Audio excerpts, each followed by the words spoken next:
At Lemmy's restaurant in Huron this morning, they were talking about the Amber Alert that had just been issued. And so were the 4 people who had just sat down and ordered breakfast before heading to Cedar Point for the day. We all got the Amber Alert and we kind of made a game of it, memorizing the plate for some reason and talking about the car. At that split second, out the window, there was a 2003 Olds Silhouette van. It turned out to be the same one police were looking for. Tabitha Loroff was waiting on the table. It was at the gas station. So it came around this corner, and that's how he noticed it. He ran to the window, looked, the license plate number was the same. They were screaming it back and forth to remember the license plate.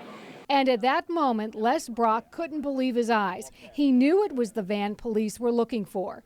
Les and his buddy Willie Schwinn called 911, jumped into the car, and began tailing the van. Yes, the Amber Alert. I see him. He's right here. We're heading to Cedar Point. He's at the exit. The 2 Good Samaritans kept dispatchers up to date for the next several minutes as they passed local landmarks.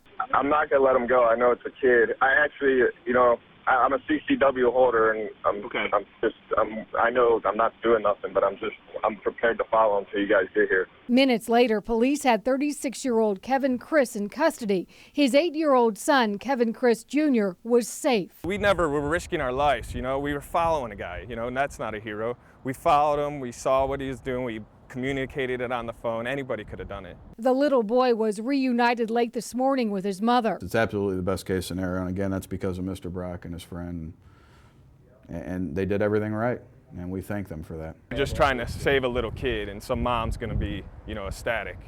So she can thank God, not us. The group made it to the park today, never imagining the ride that would get them there.